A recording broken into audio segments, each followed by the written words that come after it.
My brothers and sisters, happy Easter. It is a great joy to be able to celebrate this Easter Sunday. Above all, to rejoice in what it brings to us, but not in the least also because we have not been able to celebrate Easter Sunday for 2 years. This is my second year in the parish, but only my first Easter with you, because last year our Easter was tainted a bit dark with the whole situation of the pandemic. Even so, now we're still living through it, but thankfully we are able to gather and celebrate this feast, this solemnity, this greatest of all solemnities. And it is appropriate that we celebrate even or especially in the midst of a time such as we are living through right now, a time which for many people is a time of struggle, sadness, darkness, death, hopelessness. And this day, this feast, this great solemnity comes as a light to dispel the darkness which we live through.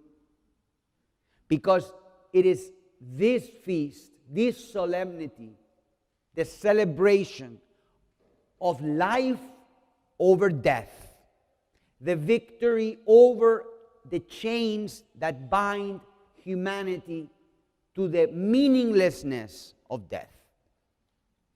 That there is one like you and like me, fully man, who has entered fully into death, into all its consequences, into everything that it means.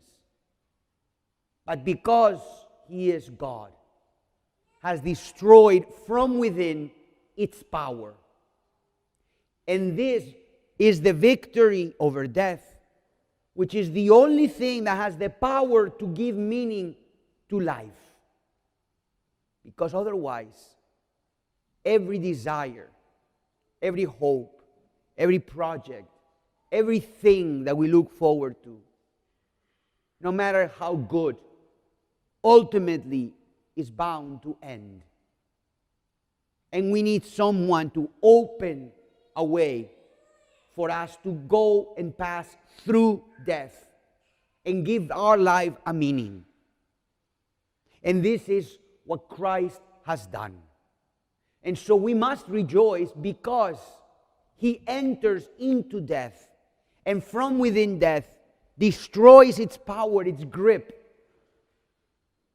and offers us this day a new life. A life that is no longer conditioned by the limitations of our physical life.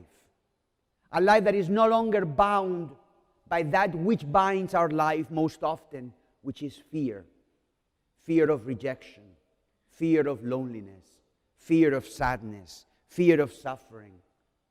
That which motivates most of our actions, which is a futile attempt to run away from death. We no longer have to live this way because one has already conquered and overcome death. And we, brothers and sisters, have also overcome death in him because Christ, our Passover lamb, has been sacrificed.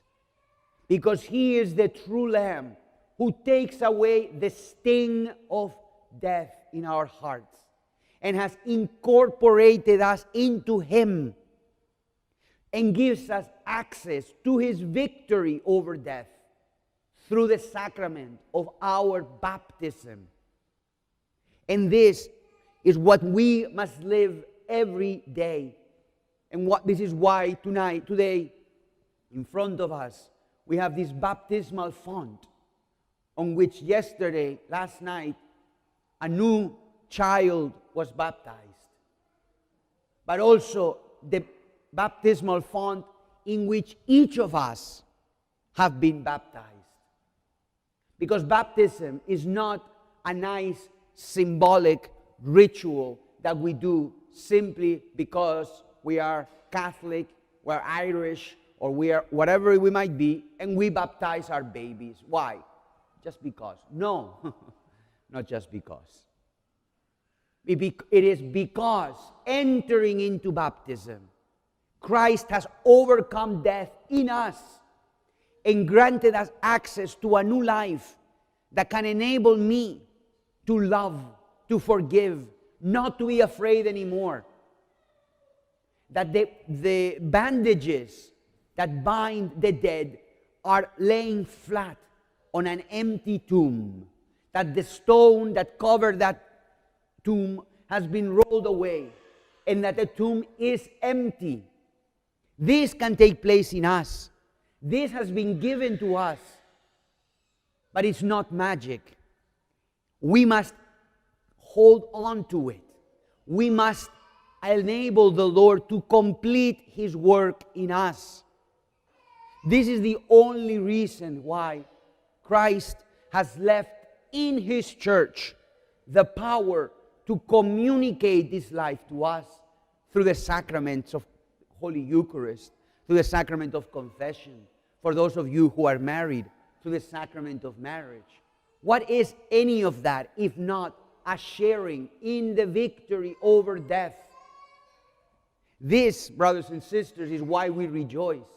Because unless this is true, nothing else matters. Nothing matters. St. Paul will say, if Christ is not risen from the dead, let us eat and drink, for tomorrow we shall die. But that is not so. We have an eternal destiny that has been opened to us, which we can foretaste here and now. And it has been given to us so that we, as Peter said in today's first reading, so that we can be witnesses to the resurrection. Not because we have seen the Lord risen, but because we have witnessed in our lives that before we were dead, and now we are alive. That before we were afraid, and now we are free. This is the work of God. For this reason we sung in today's psalm, this is the day the Lord has made. I was thinking to myself, well, hasn't the Lord made every day? But no, this is the day the Lord has made new. It's a new day. And we are new men, new women. And we can sing a new song and live a new life. But we must, as St. Paul said, abandon the old life. That is why in our baptism and today, we have to renounce Satan, the enemy, and all his empty promises. And we must cling fast to God, who is our Father, who has sent His Son, Jesus Christ, to die and destroy death, and who has sent us His Holy Spirit that we may become partakers of His divine life. This is why we rejoice. This is what it means to say, and why we must say to one another as words of encouragement. Not say, stay safe. Stay safe. This is the new greeting now with COVID, no? Stay safe. Stay safe. This is not, stay safe for how long? For how long? For 1 year, 2, 10, 50, 30? I mean, how long? Because, we might escape COVID. You won't escape a car accident.